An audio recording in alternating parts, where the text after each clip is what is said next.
A week ago at South Boston, this car went to victory lane. Hooters Pro Trucks. They started out at Townsend Racing Products. There are 6 or 7 of them running at Southern National Speedway now. You see some of them right here.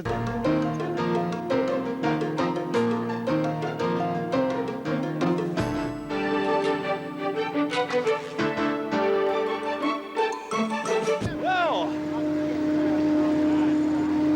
complaining about other cars again. Yeah, I think somebody's out there cheating. Did you see the bumper on the front of Kevin's car? Bugs your necks? Oh, that's all right. That's all right. I still think somebody's out there cheating. I'm not real sure who it is. You're not sure who it is? No, I'm not sure who it is. It's usually the guy that wins, and I'm not going to say who that's been for the last few weeks. Well, Kevin won last week. No, I'm talking about here.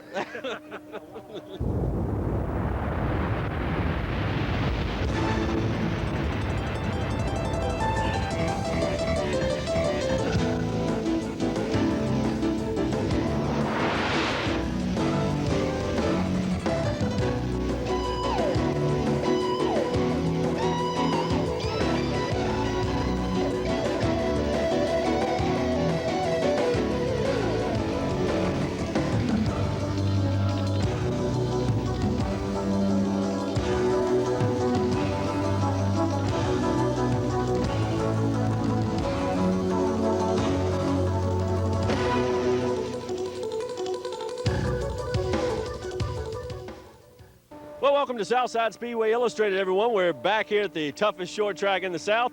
A week ago at South Boston, this car went to victory lane. Kevin Grubb scored his first late model feature win, an excited young man.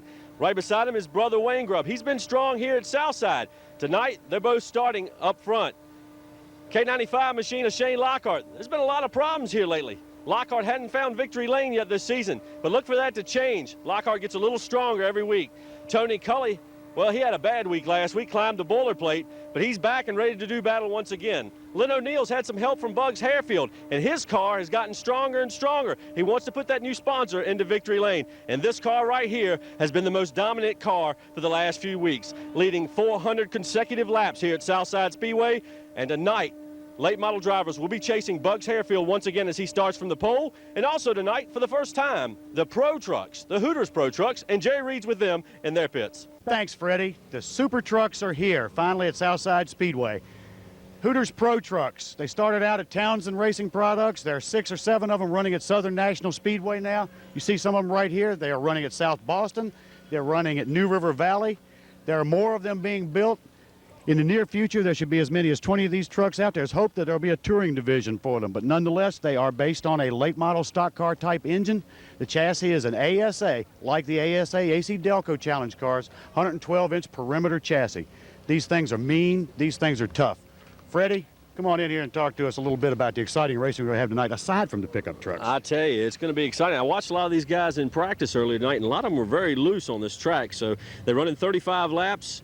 It could be any man's race. The man who starts up front may not finish there. They're definitely loose. They haven't learned this track yet. Some of these guys have been running high-banked ovals and higher speed tracks, and you notice them running that high groove up near the marbles during qualifying. They don't want to be up there during the race. Well, it's their first shot at Southside Speedway. We'll see how well they do. Names like Ricky Dennis out here, and of course the 00, that driver won all but one event, and he finished second in that, leading the points coming into tonight. And Jerry, you know a little more about him. Yeah, Tom Ushery, the Silver Fox out of Broadway, North Carolina, the Talton's Metal Products car. The guy is just dynamite. He's 60-something. He won't tell us how old he is, but the guy knows every move, and you notice that he was having, even with his experience, he was having trouble with this track. That's right. Well, all the action coming at you, highlights, interviews, and much, much more as we continue this edition of Southside Speedway Illustrated.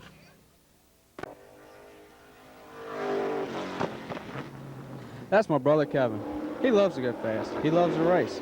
Matter of fact, there's only one way we can get him to stop. Hey Kevin, it's time to reload.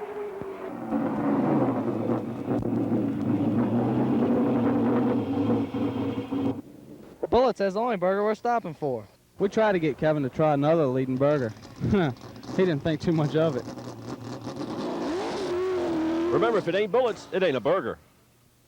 Who's been critical to the issues of late, John Christianberry. There's been a lot of complaints about some of the teching in late models. Now, last year we talked to you about it, and you explained to us that being that it's a Friday night track, a lot of these guys have to go places on Saturdays that you don't go as far into some as you would possibly like to. What about this year? Are you seeing some that you're really going to have to start taking a good look at? Yeah, Friday, because it's Friday, that's never made that much difference. I mean, this is a race Friday night, and that's the one we're going to concentrate on. Now, what are some of the complaints? I know that I've heard things about the anti-slip devices in the cars, and a couple of the cars, the drivers have insinuated that others are running it. Problems with the tires. What's going to be the key issues you think this season? Oh, the key issue is rumors, really. You know, anywhere you go, from the Cup right on down, everybody's got rumors. And once you start something, it just spreads like wildfire. So I'm not concerned about that. How about tonight? Where we go? We go tear them all the way down tonight, or you got something already in mind to look at? Oh, I don't know. We just play it by ear. He never shows his cards, does he? Man ought to be a gambler. John Christianberry, let's go to the mini stock highlights. It's time to start the action.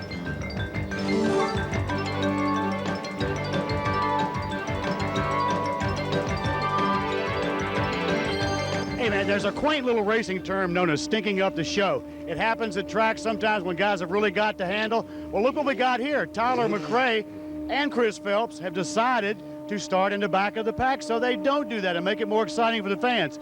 Tyler, when was that beer session where you guys got together and decided to do this? About 5 minutes before the driver's meeting. There's only 8 cars out here tonight. We wish the field will grow back up. I got a lot of guys getting their stuff together. It's still a lot of fun racing, and we just want to have more fun and make it safe and be all smiles at the end of the race.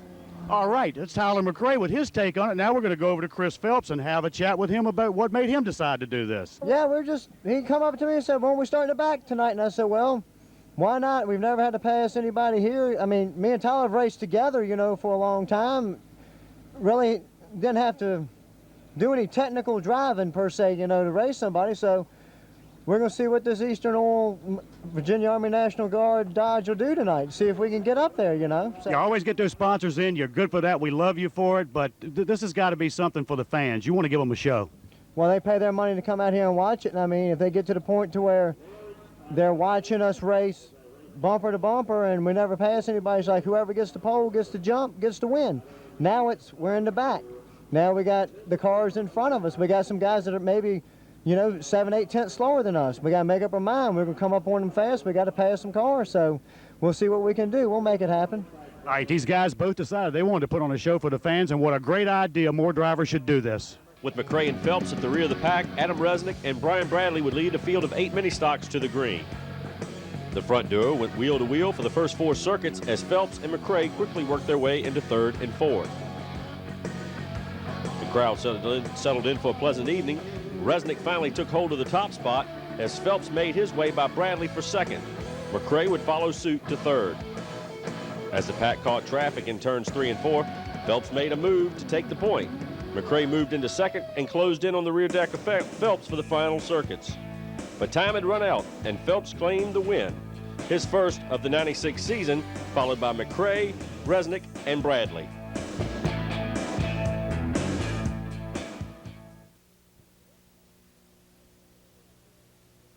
What's this? I ain't got no idea what it is. I tell you right now, we just worked real hard, and all the guys, like I said, I can't say enough about the people that help us. Greg Deeth and Leon Weegley, Ballast Machine with the motors, Rick Townsend, everybody. It's a group effort, and it really means a lot to come out here and win. And you set Tyler up, didn't you?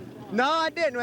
Whose idea was it? It was Tyler's, and I elected to go on the outside, so we just sort of took our chances, I guess. So it makes us better, though, to have to pass the people. It makes the people we race with better, so we all have to race together, So everybody learns. Nobody's a loser in this deal. Fans got a good show tonight, I think. Chris Phelps picks up his first win in 1996 in the minis. Decision in the first truck race ever at Southside Speedway. How do you feel about that? I feel great. I think it's going to be a good class. I'm looking forward to people seeing some good excitement. I hope this thing's going to grow like I'm sure it is. It's going to be a real big class next year. I won't expect you to be on the outside pole. We're a little bit off tonight, but we'll get them. All right, he's going to go get them. It's North Carolina versus Virginia right here. The first Hooters Pro Truck event at Southside kicked off with Ricky Dennis at the point and Van Strickland of Bailey, North Carolina at his flank. It came to be another wheel-to-wheel race for the top 2 side by side for the first 2 circuits of 35. Dennis finally secured the point with Strickland 2nd and Tom Usry running 3rd. On lap 6, Strickland decided to change the running order and worked his way back to the inside of Dennis. He secured the top spot on the next circuit. His wife cheered him on as Strickland pulled away from the rest of the field to take the win over Dennis and Usry. Van Strickland of Bailey, North Carolina, the first ever winner at Southside Speedway in one of these Pro Truck events, but you run frequently down at Southern National Speedway, and you're after the Hooters Pro Truck points title down there, and you've already got a win under your belt down there too, so this has got to be real satisfying to you to come to a track you've never seen before and win from the outside. Man, this thing's awesome. I couldn't believe it. The crew done a great job. It was a little bit off in practice, and I told them I didn't know what we were going to be able to do. We stuck a new set of tires on it, and it flew. I tell you what, stickers make a difference, don't they, anywhere you go? It makes a whale of a difference. It sure does. The Rudy's truck and trailer ride put everybody else on the trailer tonight, and you were using a high angle going into that turn down there in 1 and 2, and that seemed to give you speed off the turn. Yes, it did. The crew kept coming over the radio and told me to go up a little bit, and I tried that, and that's what worked. All right, there's Van Strickland of Bailey, North Carolina, the first ever winner of a Hooters Pro Truck race at Southside Speedway. Now we're going to go to Freddie. Well, when you're hot, you're hot. And I know this man was thrilled about a week ago, Saturday night in South Boston, your first late model win. Can you make it 2 in a row tonight? Yeah, I'm going to try. I mean, Morris Johnson and all the crew, we've been working real hard in the car, and they've really put me in a good race car here these last couple of weeks. And Bullets and Peterbilt trucks, they've helped us a lot, and basically just going to try and stay out of trouble and see if we can get one. Now, of course, you been running a show motor for the last few weeks out here at Southside. You went to South Boston, won the first 100-lapper, blew the motor in the second one. So you kind of knocked on your brother's door for the motor tonight, didn't you? Yeah, we had to borrow my brother's South Boston motor to run tonight, and it runs a lot better than the motor we've had, so we'll see what we can do with it. What do you have to change when you go to a different motor? I mean, there's different power bands on each of these tracks, so do you change the gearing in the car, or was it good enough when you came out in practice? Yeah, actually we had to take a lot of gear out of it because we had to run so much gear to make the weak motor run, and basically that's all we changed. We got the same setup as we run last week, and just the motors really helped us a lot. Kevin Grubb comes off his first win at South Boston, gets ready for action tonight at Southside. Let's go to Jerry Reed. Bugs Harefield on the pole tonight, and you're pushing your car to the front. Can you hang on? These kids are coming after you hard, man. Believe me, that's all I'm doing is hanging on. You're hanging on with your teeth and toenails, huh? I don't drive it, I just ride. The old car drives itself. Bugs Harefield's telling a lie. This car doesn't drive itself. He's one of the best drivers on the East Coast, and everybody knows it. Well, Lynn, you've been running strong the last few weeks, but we heard some words over in the little drivers meeting there that you should be a lot further up than what you are. I'm not saying that. I'm just saying that, if you get caught with something, you take it away from them. Don't let them come back with it. I mean, when I race go-karts, and that one, you won't get no money and nothing really for that. When you were wrong, you were wrong. There's no ifs, ands, or buts about it. And if they're going to be wrong here, they need to confiscate the parts and take them away from them so they won't come back next week. You think there's some fishy business going on in some of these cars out here? I've heard a lot of complaints about different things in some of these cars that really shouldn't be there. Well, it's pretty hard when you go get a phone call on Saturday morning and your sponsor wants to know what's happened, and you hear about 2 or 3 guys in front of you that get caught with stuff, and they let them run. I mean, it ain't right. I mean, I don't mind racing on a fair level field, and I, if I'm 5th, I'm 5th. If I'm 8th, I'm 8th, but I don't like to be 8th and should have been 5th. Len O'Neill trying to carry the CMO sign and vinyl #1 to the front tonight. 19 cars set out for 150 laps, a full armored battle around the tight 1/3 mile oval. Bugs Harefield and Kevin Grubb held the front row as the field raced to the green. Harefield to the lead as Grubb and Eddie Johnson trade paint for the second spot. For 3 circuits, Grubb and Johnson contested the runner-up spot, with Johnson taking the spot by inches as the first caution fell. Back under the green, Johnson stayed in close pursuit of Harefield as Lockhart tried to wrestle 9th spot away from Rusty Wood. On circuit 14, Lockhart finally was able to pull off the pass. Wayne Grubb made his way by Chris Dodson for the 4th spot, as Bubba Urban also made a challenge on Dodson for position, with Len O'Neill in pursuit as well. That battle came to an end as caution fell for a pileup in turn 2. On lap 24, someone lost fluid going into turn 1 and 2, leaving Lockhart, Cully, Wood, Rocky Robbins, Rodney Estes, and Chris Dodson all with damage and piled up in the infield grass. With the green back over the field, Lockhart started to pick his way back through the pack. Cully's problems were still continuing as sparks flew from the right side of the number 9. Johnson was starting to put the pressure on Harefield for the lead, and on lap 51, Johnson nudged the rear deck of the leader. Harefield would spin as the crowd rose to their feet. Harefield had led 451 consecutive laps at Southside, but his streak would end on this night. With the field back in tow, The green returned, as did the action. Mike Lee was in an unfamiliar pack of traffic and was trying to work his way by Jerry Dubberly. Lee would finally wrestle his way by Dubberly as Dubberly erupted in a flume of smoke. Dodson and Jim Thacker were in a hard-fought battle for sixth spot with David Goad and Lockhart side by side just behind. Thacker finally won the duel, leaving Dodson to fend off the other pair. Goad got by next. Lockhart would try for the spot as Harefield came into the picture. Closer to the front, the fight for fourth heated up between O'Neill and Urban. Urban owned the spot, but O'Neill was looking to move up, but Urban managed to hold on this time. Dodson broke loose in turns 3 and 4, allowing Mike Lee to bring his aero transmission ride in for service after suffering with brake problems early in the event. Back to green, but a quick caution as Harefield suffered a right front flat. Second place running Kevin Grubb came in for service under this caution and returned just as the field went back to green. It would be Johnson over Wayne Grubb, Urban, O'Neill, and Thacker. Once again, O'Neill and Urban went at it for position, this time for third. O'Neill pinned it to the bottom, with Urban holding the high lane. It was a dead heat at the stripe, lap after lap, and all the time Thacker closed in. Finally, Urban gave in, and O'Neill moved to third with 30 laps remaining in the event. O'Neill quickly went to work on second place Grubb. For the next 8 circuits, O'Neill stayed only inches off Grubb's rear deck and even gave an occasional bump to remind Grubb he was there. O'Neill finally made his way to the inside lane, and the two continued to tussle for the spot. Side by side, the war for second continued until contact on the front stretch left both spinning in turn 1, and also collected fourth place Urban. O'Neill would pit under the yellow and left in such a hurry that he carried the jack onto the track. With the green back out, the field stacked up in turns 1 and 2 as David Goad skidded toward the boilerplate in turn 1. On the next circuit, the Grubb brothers made contact. Tempers started to flare. Johnson was now leading over second place Thacker and third place Matt Williams. It stayed that way for the final 6 circuits. Johnson claims the win over Thacker, Williams, and Goad.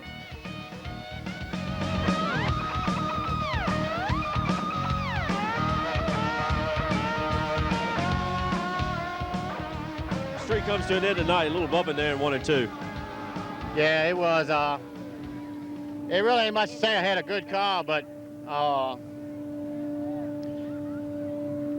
won three in a row and never knocked nobody out for a win. I don't believe I ever touched nobody. I guess it's the difference in tonight's racing, I guess. I don't know. I mean, I could have settled for second. I'm not a sore loser by no means, but leading the race and getting knocked out for somebody to win, put it this way, if I had caught him, he'd have never won the race. A few words there with Eddie. What exactly was said? Oh, we're still good friends, but if I had caught him, he'd have never won the race. Bugs Harefield obviously upset about tonight's events. Matt Williams, one heck of a finish for a rookie. You stayed out of trouble and you drove steady. This had to surprise you a little bit. Yeah, we're really pleased with the third place finish. Everybody's really excited, but we're trying not to lose our head. We know that we're still a rookie, and we still got a long way to go as far as experience and everything like that. Really, all we did was dodge the wrecks and hang on. Yeah, but you hung on to the bumper of a 50-something rookie in the name of Jim Thacker. Yeah, we were running pretty close there, and my car was pretty loose, but like I said, I was just hanging on. All right, there's Matt Williams, a rookie with his best finish ever, and he hung on, and we're going to go with Freddie right now. Thanks, Jerry. Eddie, Bugs obviously a little bit upset about tonight's events, but you ended his streak regardless. Well,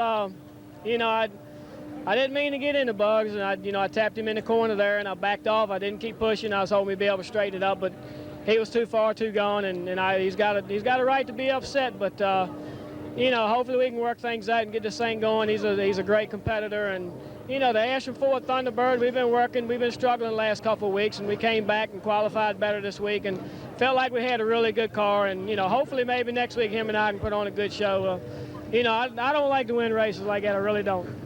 Jim Thacker, what a smile on your face, man. You stayed out of trouble all night, and when you started out this year, you said you had a lot to learn. I think you've come a long way tonight. Well, I think tonight's a lesson that even a blind squirrel follows an acorn every now and then. If you stay out there in the forest and scratch around long enough, something good's going to hit you in the head. But we were lucky to survive. Got rough at a couple of points, but the car was running good. We just missed a lot of unfortunate happenings that a lot of other people didn't miss. But I'm awfully glad to run up towards the front. That's what I wanted, was a first 5 finish somewhere up towards the front. So makes me feel good, and I appreciate all the crew's work. And they do all the work. All I do is get in here and start it up and have fun, you know. So they're the boys that do all the work. Barry Hopkins, all the guys, they're the ones that do it, not me, you know. Hey, man, you're a good driver, and you put on a show tonight by being steady, and you had a good car. Well, thank you. I appreciate it. Appreciate all the kind words. Thank you. All right, there's Jim Thacker with a career-high late model stock car, second place finish. Now we go to Freddie in the tower. The Grand Stocks with John Eversole, who was enjoying a last-minute smoke on the front row alongside Bubba Hubbard. A 17-car field set for battle, which also featured Bobby Curtis in his new ride that is familiar to any old Billy Morris fans. The field raced through turns 1 and 2 with Hubbard and Eversole wheel to wheel. And in turns 3 and 4, Eversole ran Hubbard high, allowing Roy Carter to get a run to the inside. On the next circuit, Dave Lingerfeld and Hubbard would get together in turns 3 and 4, bringing out the yellow. Eversole led back under the green, but Carter spun from second, putting the field back under yellow. Eversole now would lead over Wayne Clark and Robbie Langford. Eversole just seemed too smooth, and as in all the most previous weeks, Eversole's 98 was hooked up, leaving the field behind to fight for second on back. Clark would challenge Eversole in several restarts, but would lose ground after a lap. On lap 15, Robbie Langford made his way to the inside and bypassed Clark for the second spot, leaving the door open as well for Chad Mason to do likewise for third. Eversole cruised to the win as Langford holds off Mason for the final circuits to take second. Clark claims fourth and Curtis fifth.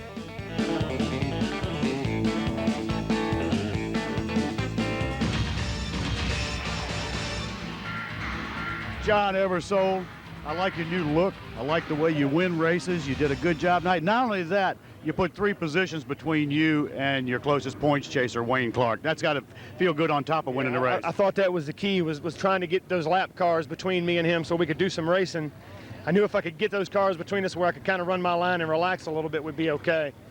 I had a little bit of trouble there on the first lap, and Bubba thinks I got into him, and he knows I would never get into him on purpose. From that late model race, there was garbage all over the track, and I went in the corner, and my car simply wouldn't turn. It did it for the first 3 laps, even after the restart. But thanks to everybody. We had a good race, and that's all I can say. Well, that aside, how are you going to handle that challenge of that 05 car that Mr. Allen's got that keeps coming back? Yeah, Kenny Morris showed up out here. I mean, Kenny Allen. I get them confused. But, yeah, they'll get their act together. It's the first time Bobby's ever been in that car, and it was in a wreck the last race of last year. So they got a few bugs to work out, but I look forward to running with Bobby. I enjoy running with Bobby. We've always had good races, and I look forward to it. But you'll be looking over your shoulder at that one because you know the capabilities of that car if he gets it cranking. Yeah, I know that car will run. I know Bobby's capable of driving it. All I'm going to do is run over the owner for selling my modified, but other than that. Thank you, Johnny Eversole, winner, the 30-lap Grand Stock race, and now we're going to go to Freddie in the tower. Well, originally we were going to title this piece Mike's World, as in Michael Greathouse, who's dominated the Charger division. He's won 6 out of the first 8 events. Well, it wasn't going to be that way tonight, and it was just going to call it Charger World. Watch what happens. Great battles all over the Speedway. Everybody's included in this music highlight to the Chargers.